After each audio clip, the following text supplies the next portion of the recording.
Hello, I'm Chris Moon, a fellow artist manager, and I will be your guide through tough love, adventures, and artist management. To round out 2020, we thought it would be fun to compile a collection of our lightning round questions, which we first introduced at the top of the second season. Think of it as a list of some of our favorite things. We hope you enjoy revisiting these with us, and thanks as always for listening in. To start us off, we actually did a little test drive of these lightning round questions in the bonus episode where Greg interviewed me. Listen in as I stumble through these initially, leaving plenty of room for our guests to improve on each of these questions in future episodes.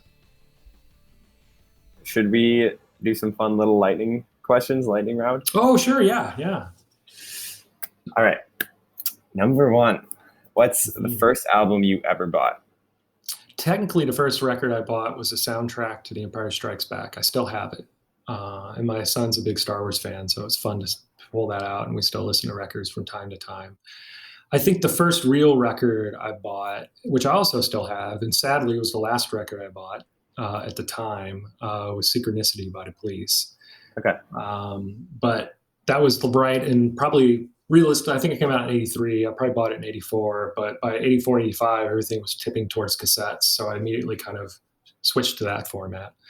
But I kept the record, both those records. So, and I was lucky. I was lucky that in my college years, I spent a lot of time at Great Escape and Phonolux in Nashville, and there were old, used record stores.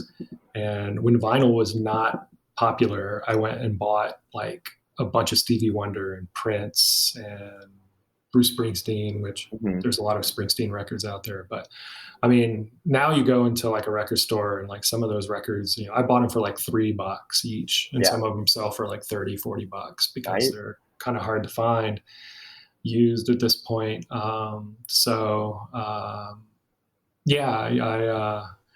I definitely have bought quite a few records over the years, but those were the first touch points. That's awesome. That's really cool. What was the first concert you attended? My sisters and I got my dad tickets to go see ZZ Top for Father's Day. And I got to go with him. And I was pretty much hooked after seeing that. And I recently watched their documentary, which is fascinating and really, really good. Like so much better than I anticipated.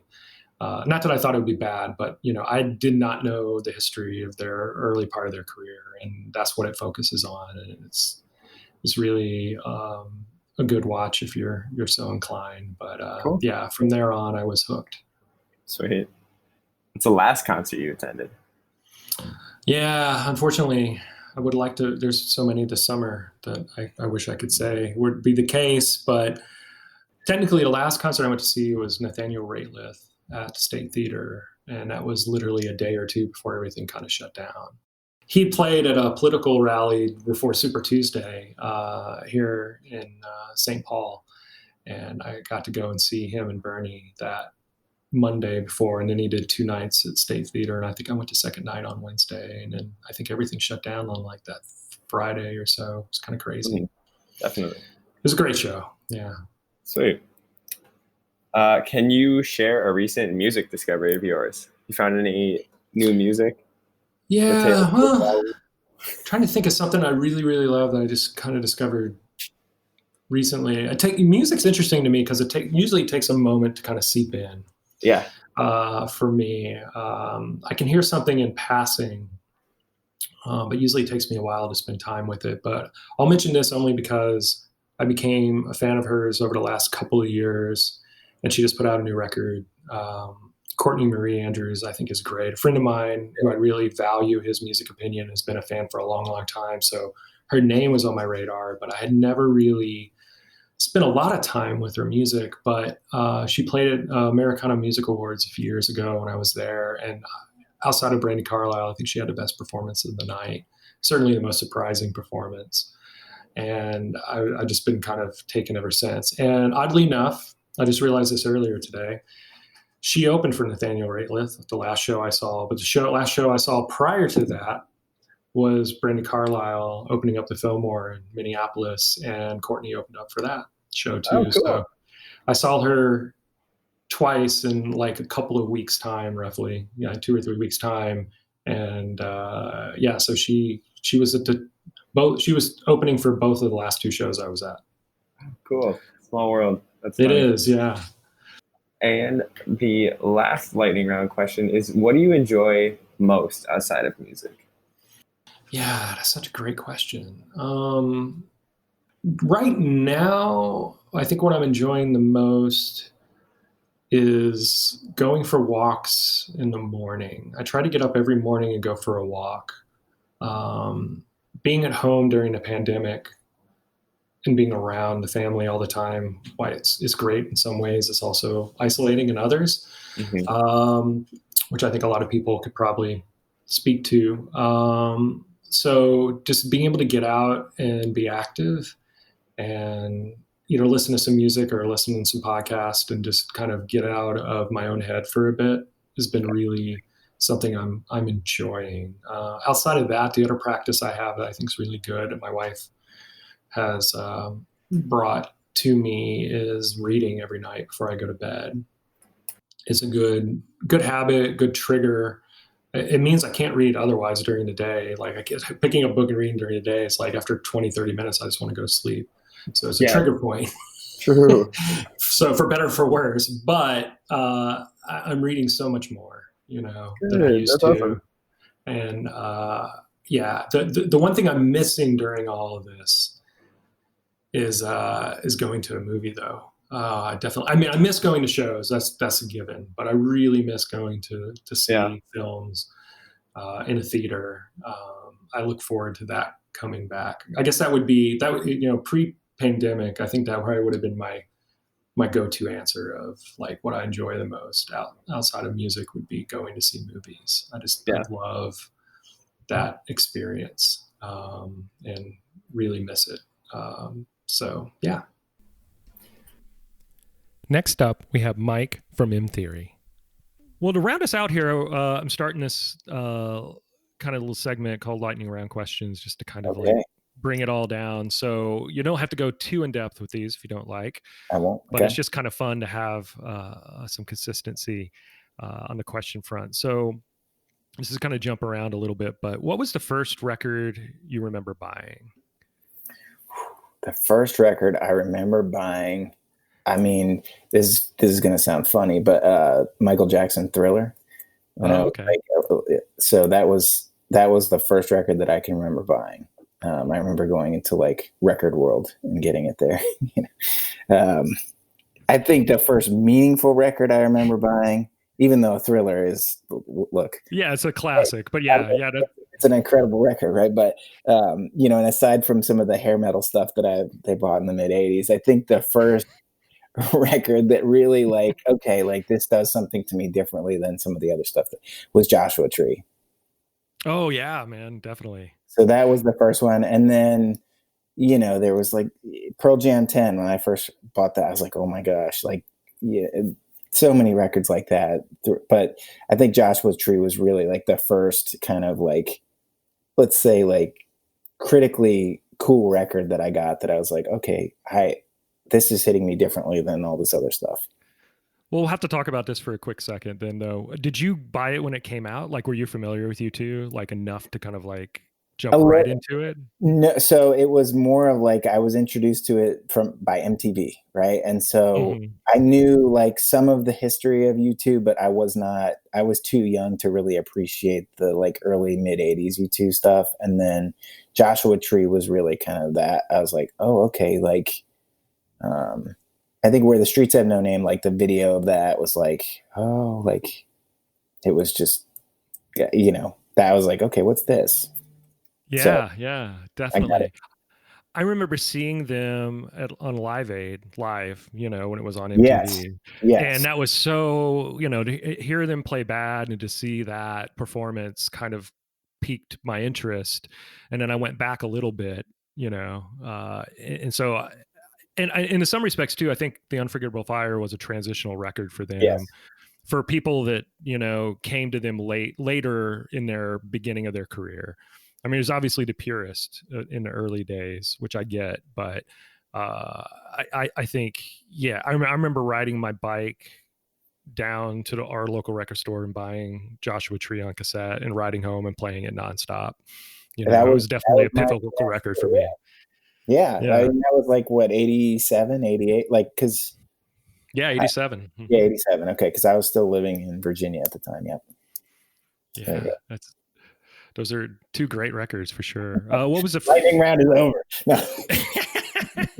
No. We'll have to be quicker on these. What was the first concert you went to? So that was meaningful.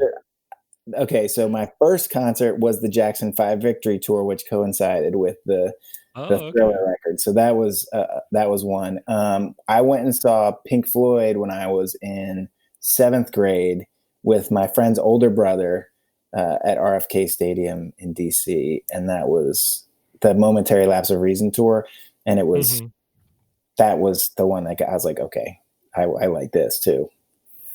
Yeah, that was quite a show, no doubt, to get hooked on. That's awesome. I think I saw them on a tour after that record. The Division Bell. So my buddies and I in high school went to several of those too. Yeah. Oh, that's great.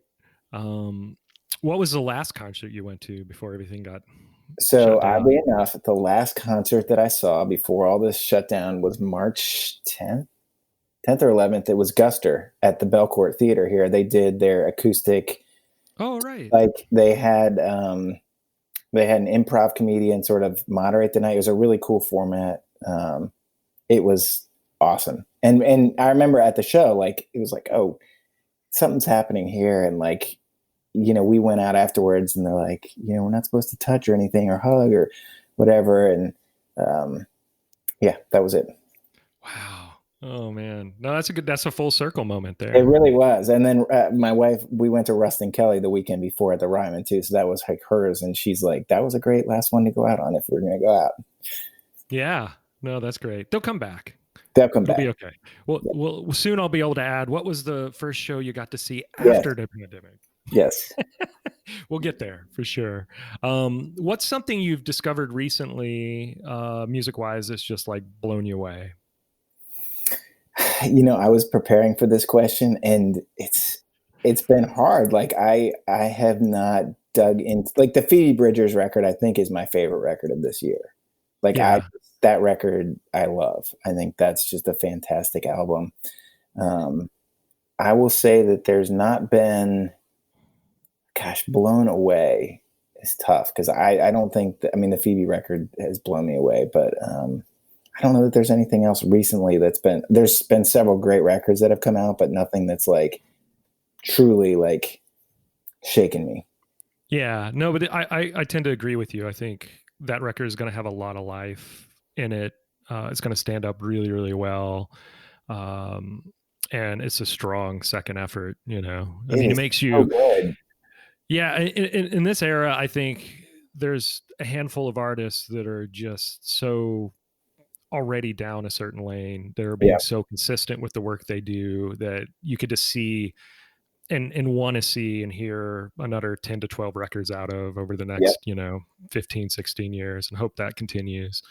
And one thing I'll say about the age we're in now too, which makes that question a little complicated in a sense, is that, you can discover anything at any time now. Like you could go back several years or decades and discover something that's really amazing that is equally as relevant nowadays, in a way that I think it hasn't really, pre-streaming era wasn't really as palpable, but it definitely is now. So that's one thing that I think the pandemic will also hopefully shine a light on, is an opportunity to discover stuff that's maybe not current, but worth your time and attention. So one last question. What do you like to do outside of music? Outside of music, I like to spend time with my family, really. I've been coaching baseball, so we've actually been doing baseball, which is so strange. Oh, wow. So here in Nashville, they're crazy. And with proper social distancing among the parents, we just finished up like what was basically supposed to be the spring season. It was condensed into about 6 weeks over the summer. And I helped coach both my kids were on teams, and I helped coach both the teams, and so that's been really fun. And that's actually been a nice distraction from all this. Like, it's helpful to kind of say, okay, at 5:00 we're going to head to the ball field and go play baseball. And so that's awesome. That's so good. And now Karen from Gold Rush Vinyl. I did have a few just lightning round questions. Yeah, the first one is do it. so poignant, obviously, in our discussion. But what was the first album that was meaningful to you that you ever bought? Ooh, CD or vinyl? I guess it really could be either, because it's really about that emotional connection we were talking about.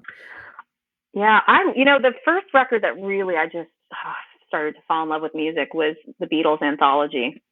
And part of it was because I'm such a super Beatles fan. I have such a strong family connection to that music. But because I was born after John Lennon died, I'd never heard a new Beatles. I'd never been a Beatles fan who could, at the same time as everyone else, hear a new Beatles song. And when they put out the 2 tracks, Free as a Bird and Real Love, that came on the anthology, it was really special for me to get that album and to hear quote unquote new Beatles music for the first time, just like everybody else. So that was a really important one for me when I was young. Wow, no, that's fascinating. So I heard a friend of mine was a record collector, and he was buying a bunch of bootlegs on CD back in the day, like in the mid to late 80s, as the CD format started to take hold. And I heard the White Album, the demos for the White Album, before I ever heard the White Album. Whoa. Which was really interesting, and I fell in love with those recordings. So when I finally heard the fleshed out record, it was pretty jarring in a way. I bet it was. Yeah, that's an album too. That's jam packed. Wow. Yeah, I mean, it's a classic record, but it was really I just remembered it. Actually, I hadn't thought about this until now, but in some ways, it's informed probably the thing I loved most about management. And I still manage an artist I work with has been sending me songs because he's working on a record, and there's just nothing like hearing something for the first time from somebody that you care about, that is putting time and energy in crafting something, and that you're one of a handful of people maybe has heard this. It's just like that connection point is just like I don't know. I don't know. That's probably what keeps me doing artist management more than anything else. Like, I don't know if I could step away from that without having it. And a lot of it probably goes back to just the intimacy of hearing something in that something of that classic as the White Album in that, phase of actual demos, and then eventually experiencing the record. Yeah, I was going to ask you that if you, as a manager, because I loved getting demos, but do you ever love the demo more and then you're disappointed by the studio recording? Like, I fell so in love with demos because you have them for so long before the record's made. Right. Yeah. Demoitis, I think, is what they call it. Yeah, that happens a lot. When I was managing Josh Rouse, that was one of the things that I really loved engaging with his fan base on, and thankfully Josh was very generous and open to me doing this. But as a fan, first and foremost, being able to start that Bedroom Classics archive that we did and pulling a bunch of these demos and live recordings out was a lot of fun for me, because I got to share a lot about that experience and share that with a fan, in a way that they wouldn't have normally had a chance to engage with that. So, yeah, I mean, I think, to answer your question, I've come back around to where, yes, I think if you really press me, there's probably some demos I like more than the finished recordings. I just see it as two different performances almost, or two different flavors of that particular song. But yeah, it's hard not to fall in love with whatever you make that initial emotional connection with. And that becomes more of the definitive, maybe personal version of that, even if it's not necessarily the best version. Yeah, that's really interesting. So in the same sense, what was the first concert you attended? My first concert was the Monkees reunion tour with my family when I was a kid, because I loved that TV show and I loved the Brady Bunch. That was my first show. And then the first show that really also meant, the second show, I guess, but the first one where I was like, oh, this is a band I chose to go see, was the Foo Fighters were playing a promo concert in the parking lot of Tower Records for Color and Shape. And my dad walked me down there because I was too young to go by myself. And that was really special. Wow. Yeah, those are good memories for sure. I added this question in during the pandemic because unfortunately it's just a reality that we're in. But what was the last show you went to? The last show I went to, the last ticketed show I went to was the Austin Music Awards. And I remember it was just about when they were deciding if South by was going to be canceled or not. And there was just this tension in the air and no one wanted to get too close to each other. And it felt it felt like a very strange celebration. And that was the last ticketed show I went to. Wow.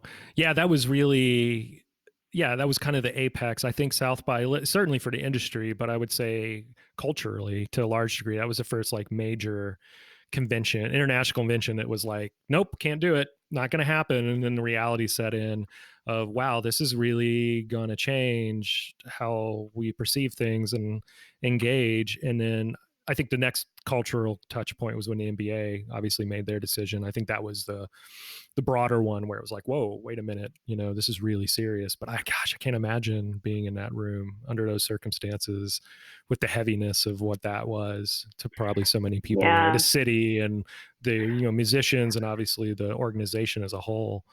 That was a tough decision. It was a lot. For sure. And I remember the mayor getting up and making a really bad joke about, let's all raise our glasses but not share our drinks. And I just was like, dude, you're about to cancel South by Southwest. Like, this is not the time for jokes. No. This feels awkward. Yeah, that's crazy. Oh my gosh. Wow. Oh, well, thanks for sharing that. Just a couple more. So can you think of something, and this is, I can't ever answer this question very easily myself, but obviously you're listening to a lot of music that comes through. Is there something that's really just captured you and your attention lately that you really love that you could share and mention? I'm absolutely obsessed with Caroline Polachek's album. She was previously in Chairlift. We've had the pleasure of pressing that record a couple times over now, and I cannot get enough of it. I always joke with my staff, I'm like disappointed I haven't been like marked as one of the top 1% fans on Spotify, because I'm like, who's listening to this more than I am? But that's a really special record that I've been listening to a lot. Yeah, that's a good one. That's a good one to come back to in a way.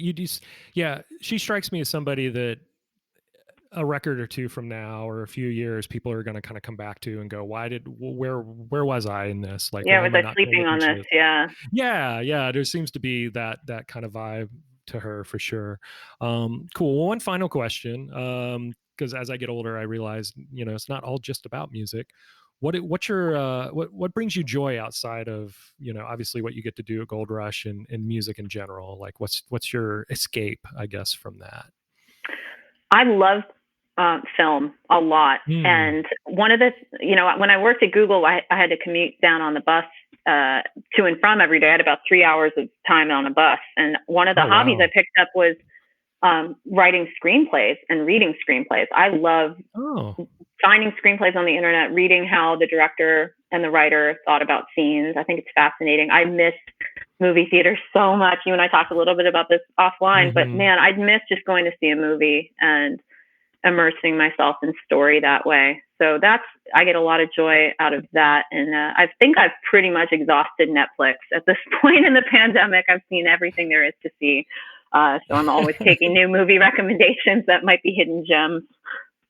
Yeah, I think when we could talk in another hour about the struggles and scary moments of how live music will, move forward. But I think the film industry is going to be faced with the same. I mean, I've had the pleasure, and I'm sure you might have bounced into this too in your career. It's like when you're around the film industry, it's like you just add, 3 or 4 zeros to every figure you're dealing with, I mean, it's just exponentially more risky and more expensive. And, as hard as it is on music venues right now, I mean, film, it's just, when I was teaching, I did a whole class and lecture on, trying to find your popcorn. Like that's what the music industry, theater industry really lives off of. It's the peripheral component. And the way my analogy to that was, you're not selling your art. That's just bringing people in. Is how you engage with them and what you decide to do beyond that really is probably going to drive your business. But when I think about the film and theater industry in particular, it's like, how do you, in a pandemic or coming out of a pandemic, how do we get to a place where you can get people? And the only reason you'd go to see a movie now is for that like physical shared, well, I shouldn't say the only reason. One of the main reasons is to go and have that shared experience. And you can't, I mean, how are you going to be able to, replicate that or do that safely, at least in the short term? I mean, it's I think music will find its way through. I think promoters and venues will come out of this okay in some capacities, but I really worry about how local theaters and even the big theater chains are going to weather the change in coming out of the pandemic and what that means to going to see movies. Yeah. And you know what, though? I mean, if ever there was a time where stories need to be told, it's going to be after this, right? And I keep thinking, like, what amazing albums and films are going to get made because of what we're experiencing, and the ability that we can all relate to this shared experience is going to be something very different than we've seen before. So yeah, I hope all of those industries pull through, but it's given me a newfound appreciation for the ability to go to a theater or to go to a show, and I'm at least grateful to be reminded that is such a gift to have those outlets. Yeah. And that's a good positive way to look at it, because you're probably right. When things do normalize into a place, maybe it's lesser capacity, or maybe, you're not sitting on top of each other in a theater, but the reality of it is there'll be a thirst for that and a desire to get out of the house and kind of reconnect with that.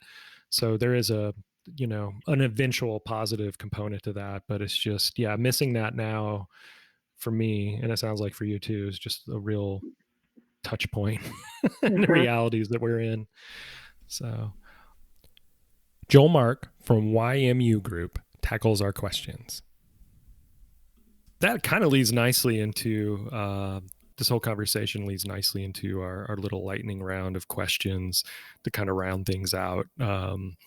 Like halfway through the first season, I was like, oh, how do I end these, kind of come in and land on these. And like you were saying earlier, it's like, most of the people that we tend to gravitate towards are fans naturally of music first and foremost, and pretty much anyone left in this industry is a fan of music at this point. I wanted to put together at least some real casual, quick questions just to kind of get some insights. It's been super illuminating for me. So if you don't mind, I'm going to throw off a handful of questions here to get your initial answer that first comes to mind. So what was the first record you ever bought? Tattoo You, Rolling Stone. Oh, really? Wow. Yeah, I still have it. Great one. First single I ever bought was Don't You Want Me by Human League.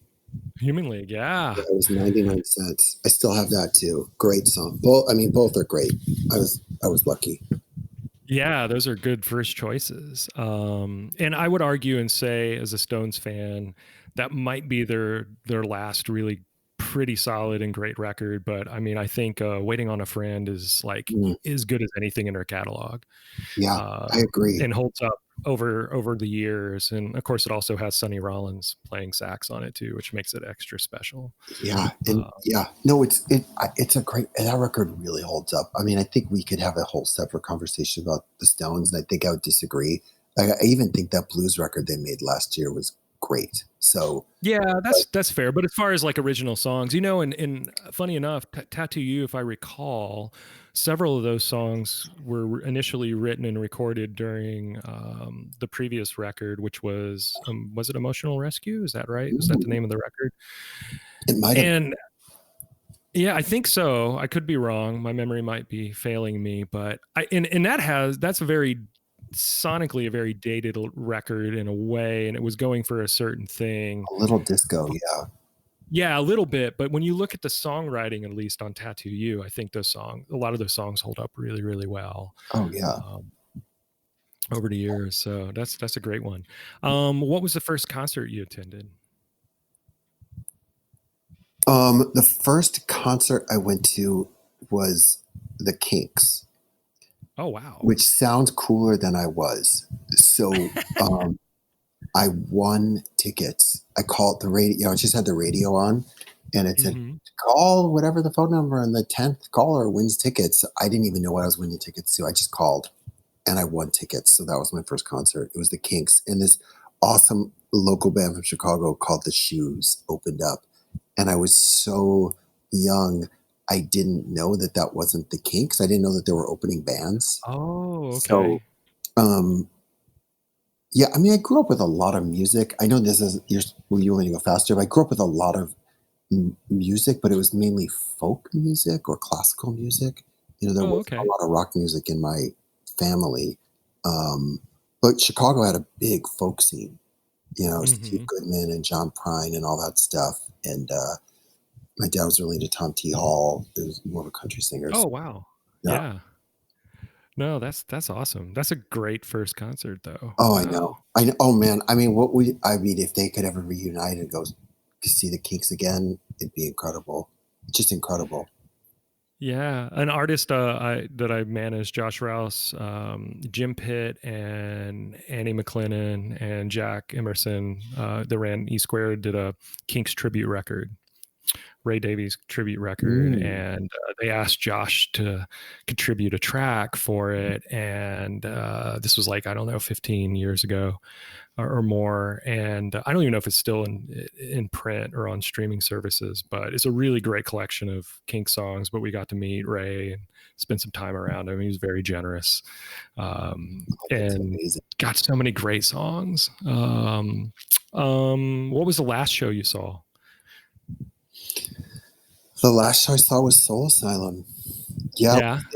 We had a tour that we ended up canceling a lot of the tour, but it was right before the shutdown. They played LA. So I saw them 3 times on the tour before it got shut down for COVID. But yeah, I was here in LA at the Terragram. We had this band Local H opening, or friends of mine from Chicago. Oh, yeah. So it was just a great night. Not everybody came. During that week, a lot of people had tickets and didn't go because they were obviously concerned, and justifiably so.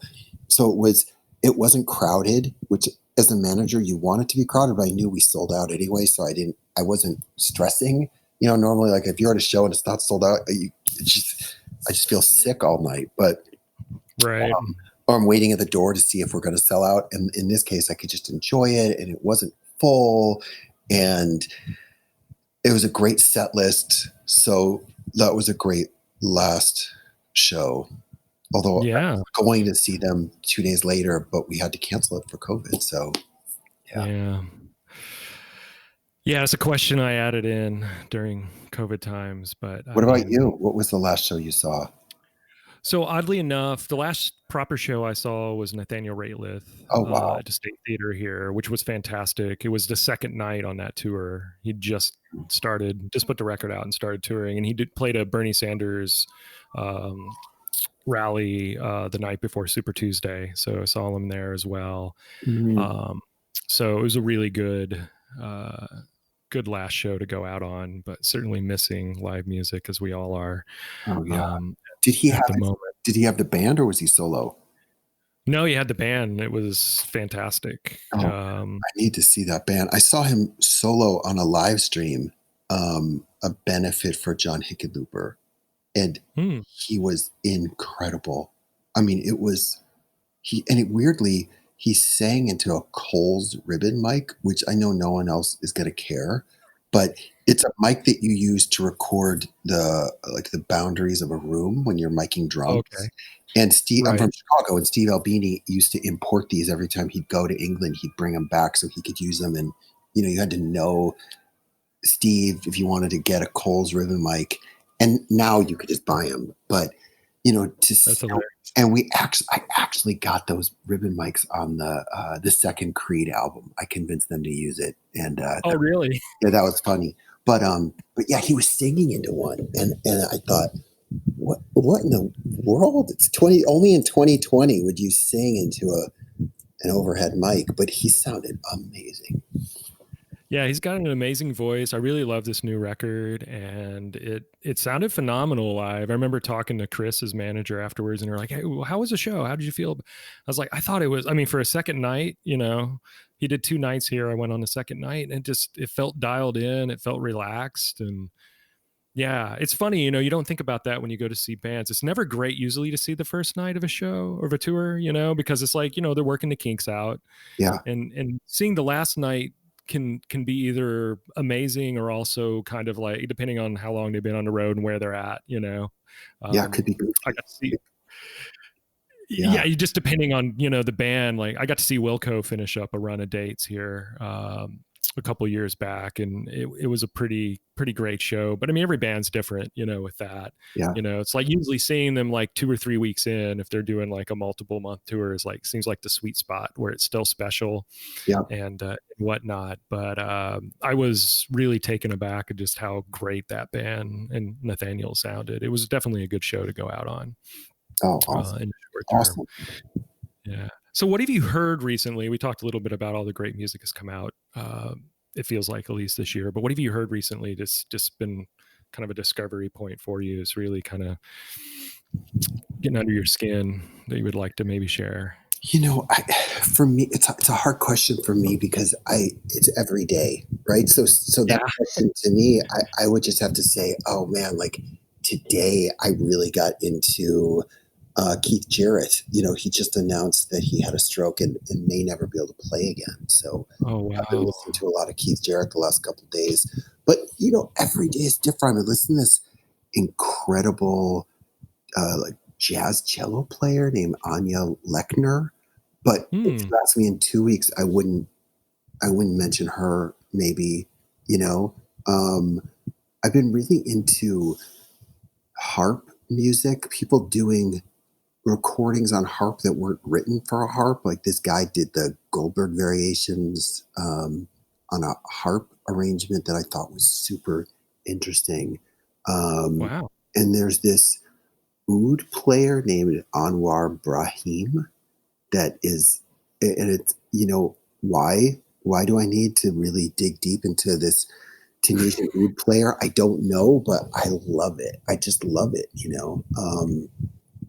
So I guess that's the kind of stuff that I've been into lately. No, that's awesome. That's fascinating. That is a hard question to answer for myself as well. So one last one here. What else do you really like to get into and do?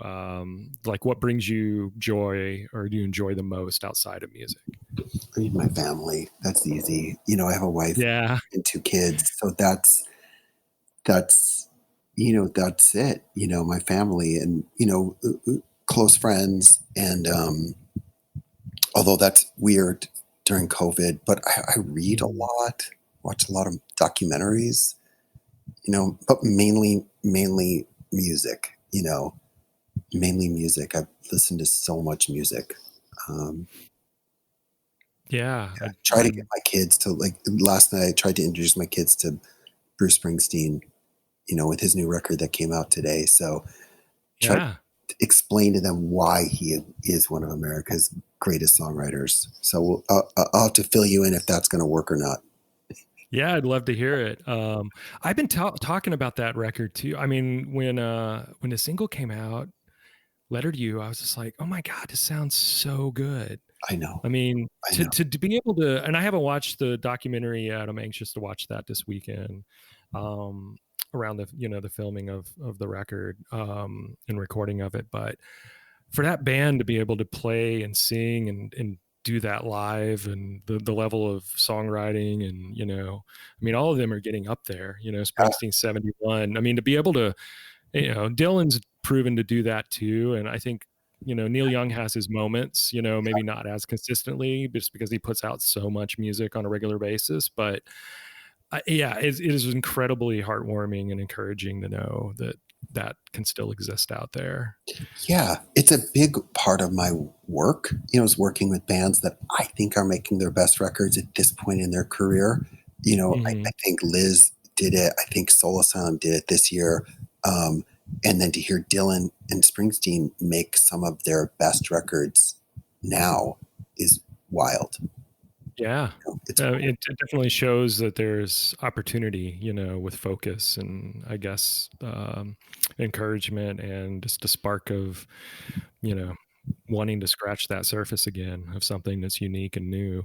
I also find it really interesting. Like I think of a band like Dinosaur Jr., who I think puts out pretty consistently, good records that are very much in line with what they've always done. It doesn't feel like they're pandering back to, their heyday, but yet it's just equally as good in ways or even the J Mascis solo record last year was incredible. Yeah. And that, like I bought tickets to go see him and didn't go, it was late on like a Tuesday night and it's an out. LA is so big. I didn't want to drive an hour. What, really? I'm not going to drive an hour to see J Mascis. I remember once I drove 6 hours to see Dinosaur Jr. And now I'm old and I'm not going to drive an hour. Come on. I'm never doing that. I'm never missing that again, Yeah, that's true. I think about that a lot now. There's been numerous times too where I've been like, oh, it's just I can't do it. I can't go out. I always regret not going to a show, and I never regret when I do go to a show. Exactly. And I have to remind myself of that. And I won't anymore moving forward, just for the obvious reasons. But man, that's so true. It's like the Butthole Surfer said, it's better to regret something you have done than something you haven't done. Right. No, that's something I'll tell my kids. Actually, I would tell my kids the opposite. But when it comes to seeing bands, it's true. Oh, that's a great way to wrap this up. No better words than that. Both as a music fan, a manager, and a parent. Exactly. That's it. That's it. And finally, our most recent guest, John Strum, president of Rounder Records, was kind enough to share his thoughts on our lightning round questions. Listen in here. Hey, to wrap us up here, I wanted to toss off just a handful of questions that are always fun. It's always great to get people's perspective. So if I can hold you for just a few minutes more. Totally. What was the first record you bought? First record I ever bought with my own money was the Eagles' Greatest Hits. And I got tricked, actually, by my dad. Because what the record I wanted to get was Kiss, because I heard Rock and Roll All Night on the radio, and I just wanted that song. And I heard that song on the radio, and I went to my dad and said, I want to buy a record. And he said, okay, let's go find one. So we went to the record store. I think he wanted the Eagles' Greatest Hits, and he said, what kind of record do you want? I said, I don't know. It's like hard rock. It's got guitar. I didn't know how to describe it. So he said, well, what about this? And, the cover of that record's kind of badass looking, that sort of eagle skull. So he said, I think this is that kind of record. So I got it and I went home and I was really disappointed. And, because it wasn't the right record. But then it's all I had, except for, he actually had a great record collection, but it was my record. So I listened to it a bunch and I think it kind of found its way into my DNA. Yeah. It's hard as a parent, as I'm sure for both of us, it's hard not to try to, steer them in the right direction in some regards. I think he wanted that record, but I one of my clients when I was a lawyer and still a buddy of mine is JD Souther, who, wrote a few of the songs. And I told him that story. He thought that was hilarious. That is funny. Oh man. So what was the first concert you went to then? Hopefully you had a little more control over that, I imagine. Yeah, it was kind of insignificant. I went to see Yes in the 1978 tour. I was probably 9 when I got that Eagles record. So probably the next year I got my dad to take my best friend and me to see Yes. And, but the first concert that really meant something to me was a couple years after that. I went to, they had these things at downtown Bloomington, Indiana, where I grew up, called street dances, where they'd have bands play outdoors. Downtown, they block off a street.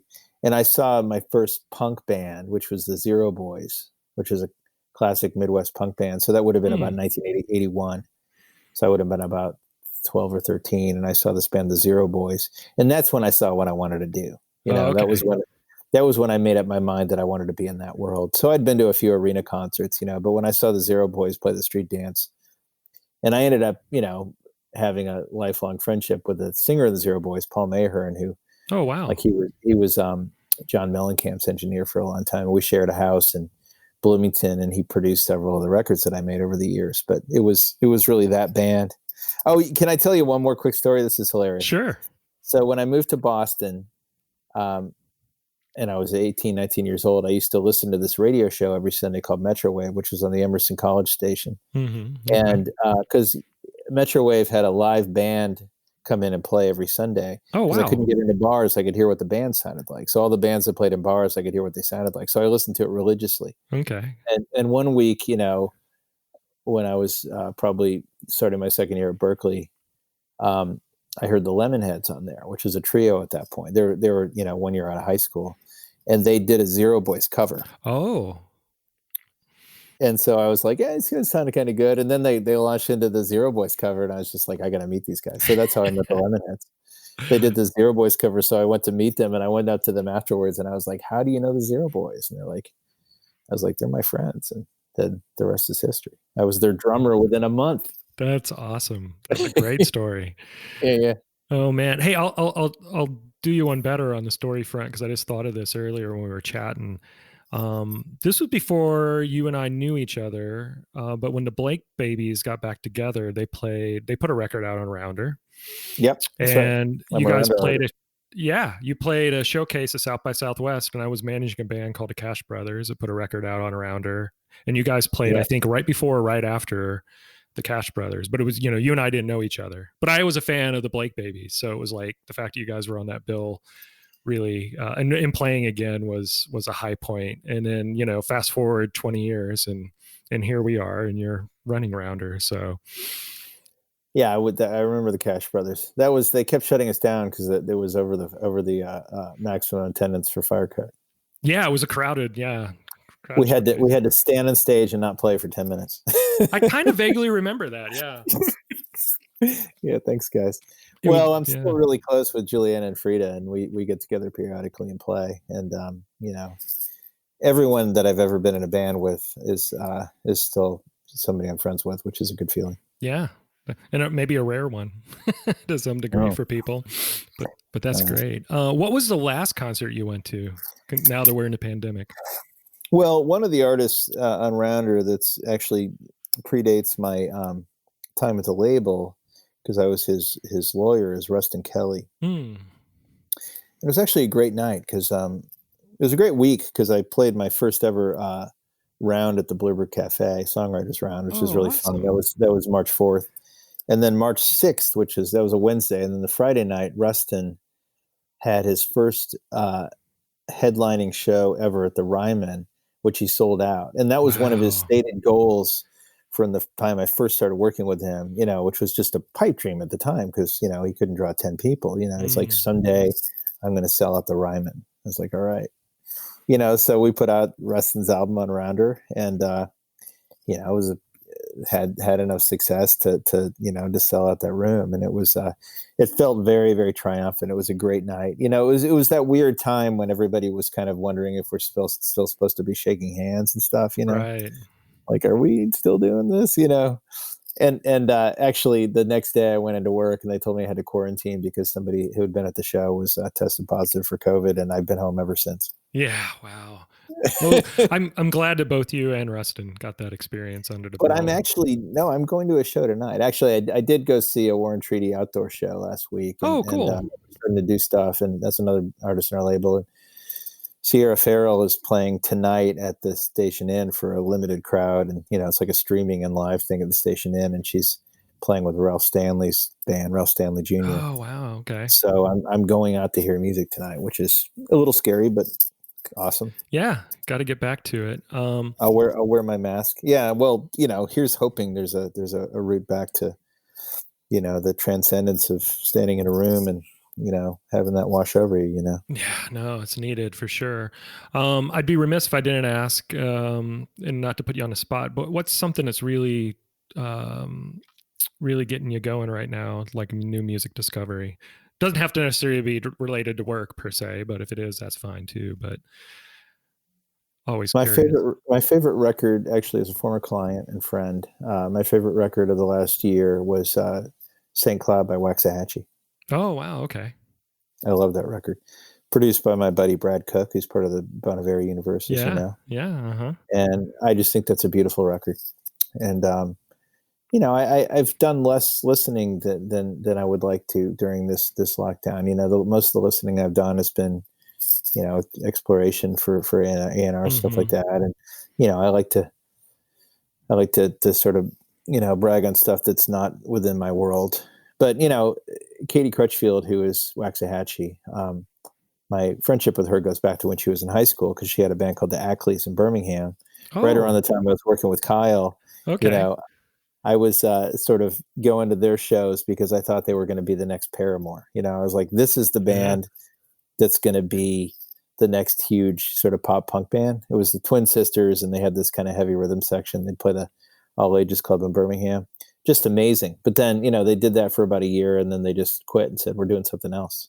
Moved to Philly and started playing, sort of DIY rooms, and, led to where it is now. But she's an artist who I think has been improving release by release, every single record, since she was a teenager. She's, about 30 now, and is, I think, an important artist. Yeah. I just heard that on the radio here on The Current when I was out and about the other day.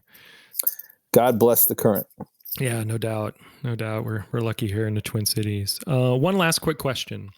What do you like to do outside of work, outside of music? Like, what brings you joy outside of all this?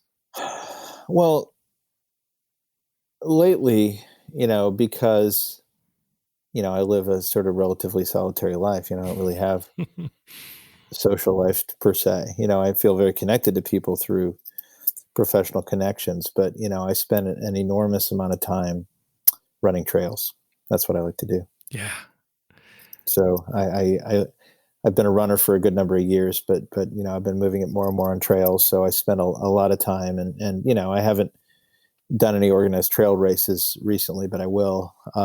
That's just, being out in the woods, completely unplugging, sometimes hiking, more often running trails is where I find my focus. Oh, that's awesome. It's good to have that outlet for sure, especially during this time. And also, the real blessing for me of this time has been, I've got one of my kids going to college next year, and we've really, sort of had to, but have really enjoyed being together as a family, and, kind of having a vibe here, so that's really, I haven't been traveling. I haven't been, going out much or doing much socially. So I've had to really kind of take this time to connect with my family, which has been joyous. I hope the same for you. I know you have a beautiful family. Oh, thank you. Yeah, no, likewise. It is definitely a blessing. Certainly missed the shows, but I feel thankful to have the camaraderie and opportunity. I feel that we'll be back to it soon enough. I hope we can get our act together with, getting this pandemic under control. But I feel hopeful that we're going to be finding our way back to some kind of normal starting in the summer. That's my strong feeling. Yeah, I'm with you on that.